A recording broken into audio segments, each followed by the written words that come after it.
Welcome back to Lisis law and legal class. आपका स्वागत है। आज हम बात करेंगे जनरल डिफेंस में प्राइवेट डिफेंस की, जो कि चैप्टर 4 में 96 to 106 तक दिए गए हैं। देखिए, किसी भी राज्य के लिए व्यवहारतः संभव नहीं है कि वह अपने प्रत्येक व्यक्ति को उसके शरीर या संपत्ति की पर्याप्त सुरक्षा केवल अपने स्तर से ही उपलब्ध करा सकता है। हर वक्त आप सोचिए कि लॉ एंड ऑर्डर आपके साथ मौजूद हो, तो ऐसा नहीं हो सकता है। इसलिए अपनी इस दुर्बलता के विरुद्ध प्रतिकारात्मक रूप से नागरिकों को शरीर एवं संपत्ति की आत्मरक्षा का अधिकार राज्य प्रदान करता है। और ये सिर्फ हमारे यहाँ ही नहीं, विश्व के समस्त सारे जुडिशियल सिस्टम में प्राइवेट डिफेंस के अधिकार को लीगल स्टेटस मिला हुआ है। हमारे यहाँ इंडियन पीनल कोड में चैप्टर 4 में 96 से लेकर के 106 तक आत्मरक्षा के सिद्धांत से ये पोर्शन संबंधित है। एक चीज हमेशा ध्यान रखिएगा कि नागरिकों को मिले हुए ये अधिकार बहुत स्ट्रांग है, किंतु इनका प्रयोग सिर्फ लॉ के द्वारा दिए गए नियत मर्यादा का मतलब होता है कुछ रिस्ट्रिक्शंस भी लगाई गई हैं, उनके अधीन ही किए जा सकते हैं। और ये राइट्स यूनिवर्सल नेचर के हैं और इनकी आवश्यकता जब हो, रीजनेबल एप्रीहेंशन जिसको बोलते हैं, कि आपको लगे कि हाँ अब इसकी आवश्यकता है, इसलिए तभी आप अपने इस राइट का प्रयोग कर सकते हैं। तो हमेशा ध्यान रखिएगा कि ये आत्मरक्षा का अधिकार सिर्फ ऑफेंस के अगेंस्ट ही किए जाते हैं। कोई भी ऐसा कार्य जो अपराध नहीं है, वहां पे आप आत्मरक्षा का अधिकार नहीं ले सकते हैं। लेकिन हाँ, सिर्फ एक एक्सेप्शन है इसका, कि अगर कोई इंटॉक्सिएट पर्सन है, कोई मैड व्यक्ति है, कोई भी ऐसा जो कि 84 में कवर कर रहा है, जिसको हमने लीगली ही पहले ही अनसाउंड माइंड का घोषित कर दिया, अगर ऐसा व्यक्ति जो कि काम करता है वो ऑफेंस नहीं है, तो उसके अगेंस्ट अगर आप प्राइवेट डिफेंस लेते हैं तो यहाँ पे आपको प्राइवेट डिफेंस मिलेगा। तो अब हम विथ सेक्शन शुरू करते हैं।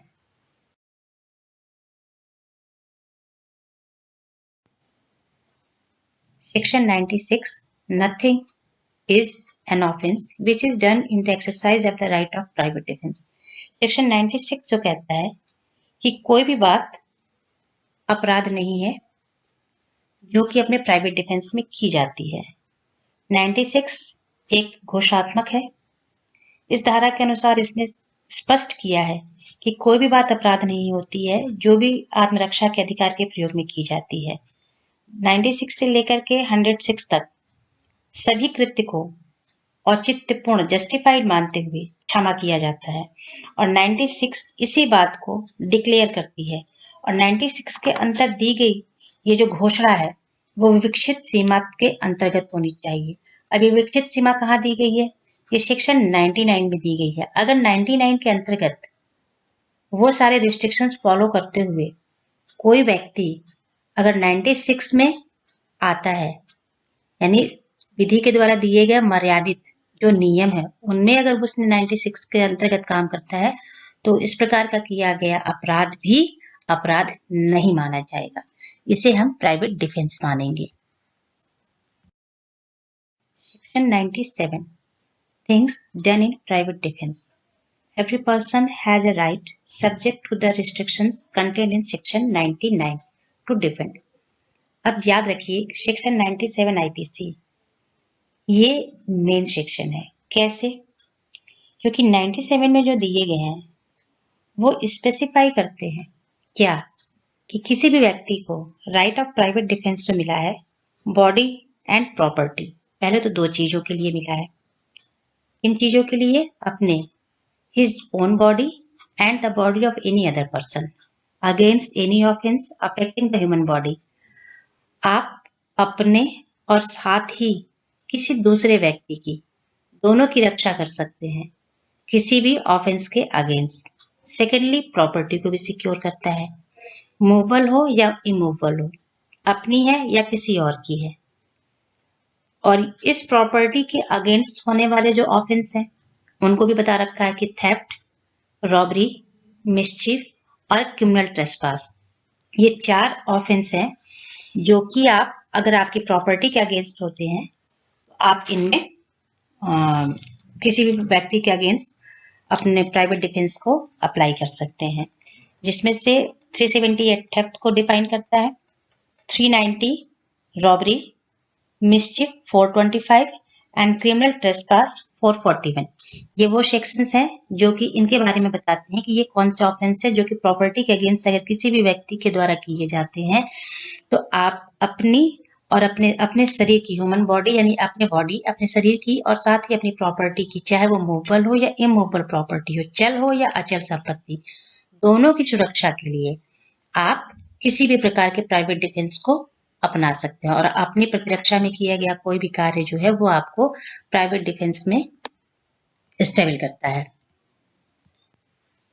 एक बात ध्यान रखना कि एवरी पर्सन का मतलब होता है व्यक्ति। व्यक्ति की जो परिभाषा दी गई है वो सेक्शन 11 में दी गई है और सेक्शन 11 आईपीसी जो है वो नागरिक और गैर नागरिक दोनों को कंबाइन करता है।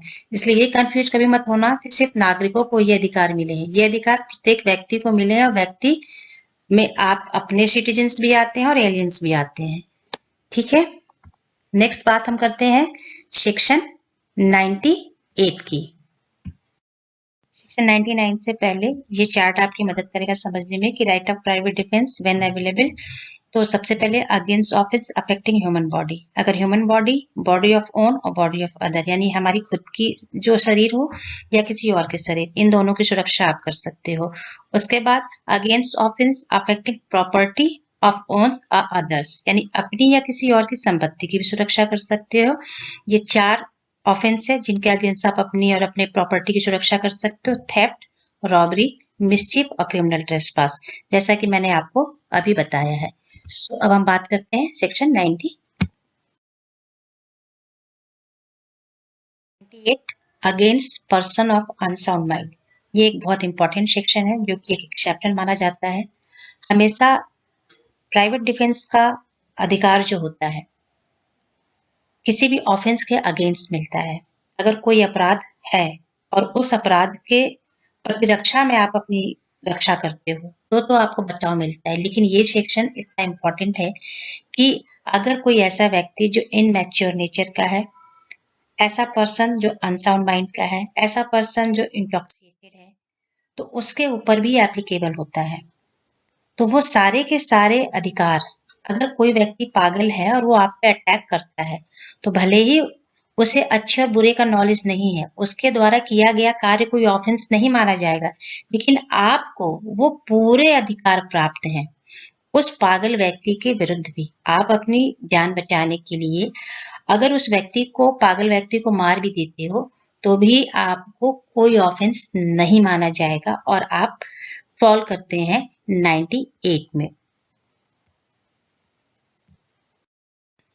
सेक्शन 99 आईपीसी में प्राइवेट डिफेंस के प्रयोग की कुछ सीमाएं निर्धारित की गई हैं, जिसमें कि सेक्शन 97, 100, 101, 103, 104 और ये सभी की सभी जो सेक्शंस हैं वो सेक्शन 99 के अंतर्गत रीड की जाएंगी। ध्यान रखने लायक चीज है कि सेक्शन 99 में जो भी दिए गए जनरल रिस्ट्रिक्शंस है, इसके अलावा भी इस अधिकार के प्रयोग में कुछ विशिष्ट लिमिटेशंस, रिस्ट्रिक्शंस दी गई हैं। इन जो स्पेशल रिस्ट्रिक्शंस हैं उनके बारे में हम 100 से लेकर के 106 में देखेंगे जहां जरूरी है। लेकिन इसमें सबसे पहले सेक्शन 99 में कुछ जो लिमिटेशंस दिए गए हैं उन्हें देखते हैं, जो कि बेसिकली बात करते हैं पुलिस ऑफिसर यानी पब्लिक अथॉरिटी के बारे में, रीजनेबल एप्रीहेंशन के बारे में, और एक ये कह सकते हैं कि उतने ही लिमिट तक आप कोई फोर्स इस्तेमाल कर सकते हैं जितना कि आपके लिए जरूरी था। तो अच्छे से देखते हैं। There is no right of private defense against the act which does not reasonably cause the apprehension of death or grievous hurt। बहुत जरूरी है। अगर आपको रीजनेबल एप्रीहेंशन नहीं है, क्योंकि ये इसका बेसिक रिक्वायरमेंट्स है राइट ऑफ प्राइवेट डिफेंस के लिए, अगर ये नहीं है तो फिर आपको प्राइवेट डिफेंस अवेलेबल नहीं होगा।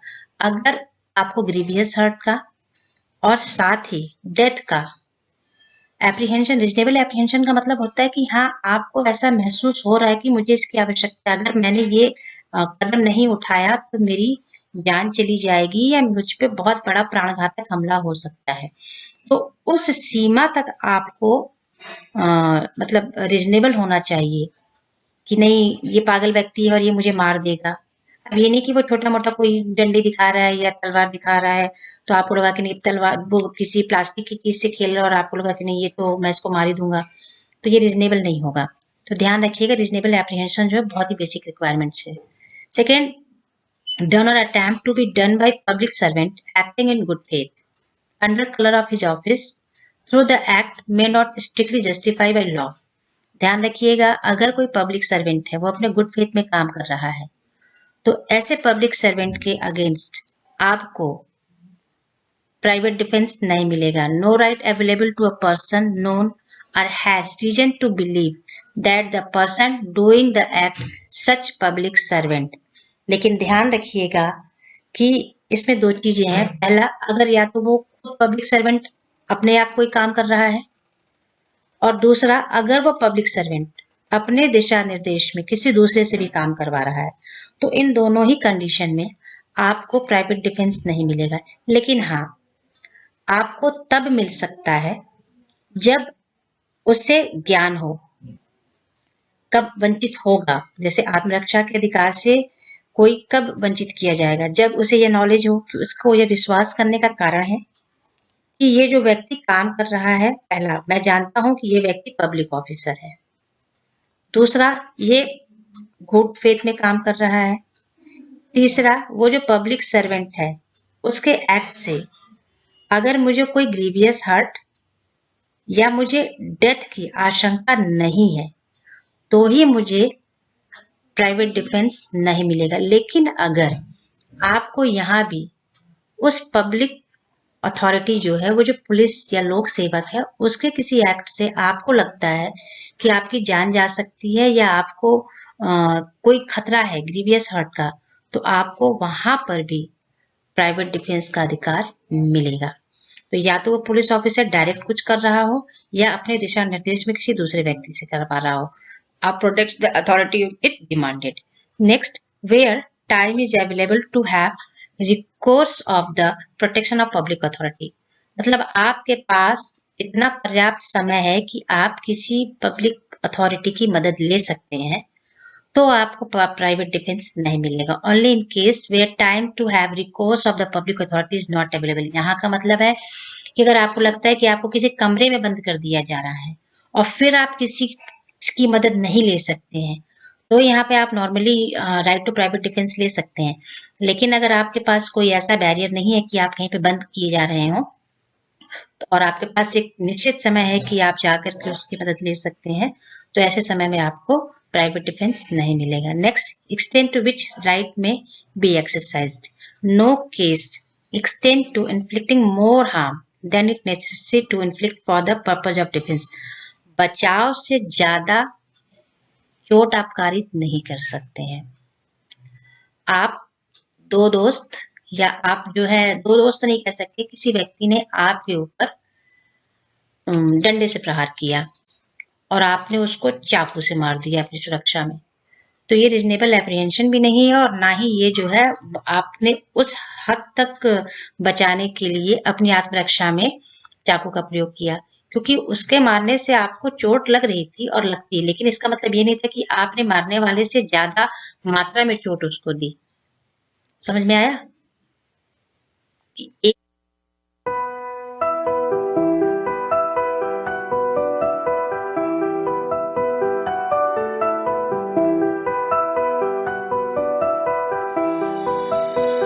ये आपको डंडे से मार रहा है और आप उसको चाकू से मार रहे हैं। यहाँ पर अपनी प्रतिरक्षा में आप सिर्फ उतना ही फोर्स इस्तेमाल करेंगे जितना जरूरी है, उसकी मात्रा से ज्यादा नहीं। यह है सेक्शन 99। अब हम बात करते हैं सेक्शन 100, जो कि बात करता है कि where right of private defence of body extend to cause death. यानी हम प्राइवेट डिफेंस ऑफ बॉडी में कब मृत्यु कारित कर सकते हैं, किसी व्यक्ति को मार सकते हैं। तो सबसे पहले देखिएगा, इसमें इस समय एट प्रेजेंट में 7 तरह के वो असॉल्ट हैं जिनको हम, अगर हमारे साथ होता है या किसी के साथ होता है तो वो प्राइवेट डिफेंस में किसी की भी मृत्यु कर सकता है। पहला देखेंगे, first assault with apprehension of death, अगर आपको मृत्यु का डर है। सेकेंडली बात करता है assault with apprehension of grievous hurt, अगर आपको लगता है कि आप ग्रीवियस हर्ट की जा सकती है। थर्डली बात करता है assault of intention of committing rape, आपके साथ रेप होने के चांसेस हो सकते हैं। फोर्थली बात करता है an assault with the intention of gratify unnatural lust.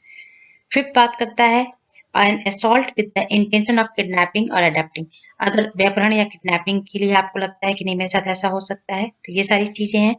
Six बात करता है an assault with the intention of wrongfully confining a person, जैसा कि मैंने बताया था कि अगर आपके पास समय है पर्याप्त मात्रा में और आप पब्लिक अथॉरिटी की मदद ले सकते हैं, तो लेकिन अगर यहाँ आपको लगता है कि आपको रॉन्गफुली कन्फाइन किया जा रहा है, बंद किया जा रहा है, और पब्लिक आपको कुछ ऐसी परिस्थितियां होंगी कि आप किसी की मदद नहीं ले सकते हो, तो यहाँ पर फिर आप अपने लिए मतलब रिकोर्स नहीं कर सकते पब्लिक अथॉरिटी के पास पहुंचने के लिए, तो आप यहाँ पर प्राइवेट डिफेंस में मृत्यु तक ले जा सकते हो। और सेवेंथली हम बात करते हैं जो कि an act of throwing and administrating acid and attempt, जिसको कि आप एसिड अटैक कह सकते हो, निर्भया एक्ट जो कि 2013 में जोड़ा गया। ये वो 7 कंडीशंस हैं जिनमें आप अपने प्राइवेट डिफेंस में, अगर आपको लगता है कि आपको इनमें से किसी भी प्रकार का खतरा है, तो आप किसी भी व्यक्ति की डेथ कॉज कर सकते हैं। अब हम बात करते हैं सेक्शन 101 की, 101।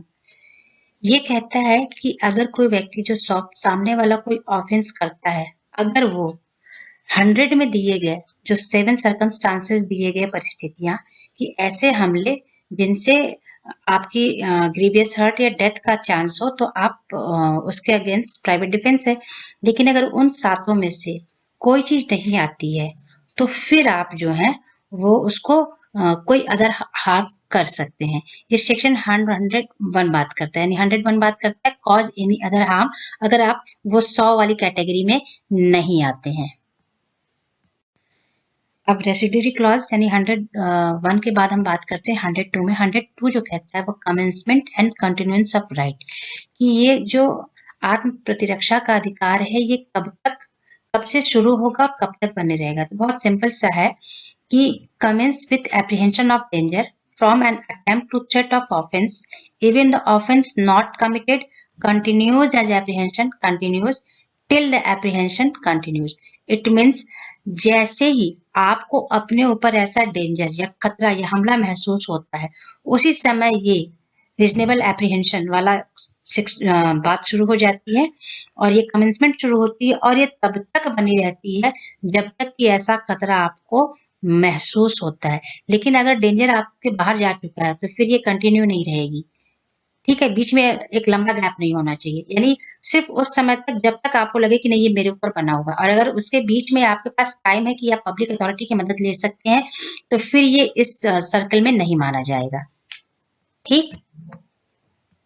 सेक्शन 103, एक चीज ध्यान रखना, अब जो चीजें हमने राइट टू प्राइवेट डिफेंस पढ़ी ह्यूमन बॉडी के अगेंस्ट, कि हमें 100, 100, 101, 102, ये 3 जो सेक्शंस थे वो मानव शरीर के विरुद्ध हो रहे अपराधों में, यानी कि जो हमारे अगेंस्ट, मेरे बॉडी के अगेंस्ट जो भी ऑफेंस हो रहे थे, वो 100 में हमने 7 कैटेगरीज बताई। तो अगर इस 7 में अगर कोई भी ग्रीवियस हर्ट या डेथ हो की मतलब ऐसा हमला होता है जो इन कंडीशन में आता है, तो आप कॉजिंग डेथ तक जा सकते हो। ठीक ऐसे ही अब हम बात करेंगे 103, 104 और 105, ये 3 सेक्शंस जो हैं वो जाएंगे अब राइट टू प्राइवेट डिफेंस में। राइट टू प्राइवेट डिफेंस जो है वो प्रॉपर्टी में एक्सटेंड करते हैं कि कहाँ तक प्रॉपर्टी के डिफेंस में आप मृत्यु कारित कर सकते हो, कॉजिंग डेथ कर सकते हो। तो वो कंडीशंस दी गई है, पहला robbery, secondly house breaking by night, thirdly बात करता है mischief by fire committed on any building, tent or vessel, which building, tent or vessel is used as a human dwelling or as a place for the custody of property, आपके custody में है वो property. thirdly और finally fourthly ये कहता है, theft के बारे में बात करता है, मिसचीफ या हाउस ब्रेकिंग ट्रेसपास के बारे में बात करता है कि आधी रात के समय। Under such circumstances as may reasonable cause apprehension that the grievous hurt will be consequences if such right of private defense is not exercised। अगर आपको लगता है कि नहीं, इस कारण से इतना रिजनेबल है कि मुझे ग्रीवियस हर्ट हो सकता है या ऐसे सर्कमस्टांसेस हैं कि मेरा डेथ हो सकता है, तभी आप जो है मिसचिफ या हाउस ट्रेसपास में प्राइवेट डिफेंस का बेनिफिट ले सकते हैं, अदरवाइज आप कॉजिंग डेथ नहीं कर सकते हैं। तो ये 4 कंडीशंस हैं जो कि 103 में बताई गई हैं कि कब आप अपनी प्रॉपर्टी के प्राइवेट डिफेंस में कॉजिंग डेथ या ग्रीवियस हर्ट कर सकते हैं। सेक्शन 104, जैसे हमने बात की थी कि अगर 100 में फॉल नहीं करता है कोई व्यक्ति, तो वो क्या करता है, 101 में आके गिरता है। ऐसे ही अगर आप 103 में आपके जो कंडीशंस दिए गए हैं कि वो ट्रेसपास है और थेफ्ट हो सकता है, मिसचीफ हो सकता है, अगर मिसचीफ बाय फायर हो सकता है, हाउस ब्रेकिंग बाय नाइट हो सकता है, रॉबरी, अगर इन 4 कंडीशन में वो नहीं आता है, यानी 103 में दिए गए वो जो फोर्थ एक्सप्लेनेशन दिए गए हैं कि अगर रॉबरी करता है, हाउस ब्रेकिंग कर रहा है रात में और मिसचीफ बाय फायर करता है किसी वेजल या टेंट में जहां लोगों का ग्रुप या समूह रहता है, फिर थेफ्ट है, मिसचीफ और हाउस ट्रेसपास है, तो इन कंडीशन में अगर 103 के अंतर्गत नहीं आता है, 104 भी सेम बात करता है कि फिर वो जो है कॉजिंग डेथ और उसके अलावा कोई अदर हार्म कर सकता है। और सेक्शन 99 के ध्यान रखिएगा, सेक्शन 99 जो कि पब्लिक सर्वेंट वाला सेक्शन है, गुड फेथ में काम कर रहा है और आप जान रहे हैं कि वो पब्लिक सर्वेंट, तो उसके अगेंस्ट आप कोई भी राइट टू प्राइवेट डिफेंस नहीं ले सकते हैं, ये हमेशा, ये रिस्ट्रिक्शन हमेशा लगेगी। अब हम बात करते हैं सेक्शन 105 की। सेक्शन 105 ये भी बात करता है कि कब तक संपत्ति की सुरक्षा के अधिकार में आपका प्राइवेट डिफेंस काम करता है या कब तक बना रहेगा, कंटिन्यूस रहता है, कमेंसमेंट होता है। The right of private defence of property against the theft continue, जब चोरी का मामला आता है तो आप कंटिन्यू रहेंगे till the offender has effected his retreat with the property or existence of public authorities obtain, यानी कि चोरी में तो जब तक आपको प्रॉपर्टी जब जैसे वो लेके जाता है उस समय से लेकर के जब तक चीज नहीं मिल जाती तब तक आपके पास ये राइट रहता है। The right of private defence of property against the robbery continues as long as offender cause attempt to cause to any person death और हर्ट और रॉन्ग रिस्ट्रेंट, रॉन्गफुल रिस्ट्रेंट करता है, अगर आपको जबरदस्ती रोकता है और कहता है कि नहीं तुमको ये करना ही करना है, रॉबरी में एकदम इमीडिएट मतलब डेथ के लिए एक तरह का फियर होना चाहिए, तो उस समय से शुरू हो जाता है। As long as fear of instant death और इंस्टेंट हर्ट और इंस्टेंट पर्सनल रिस्ट्रेंट कंटिन्यूस, तब ये बना रहता है।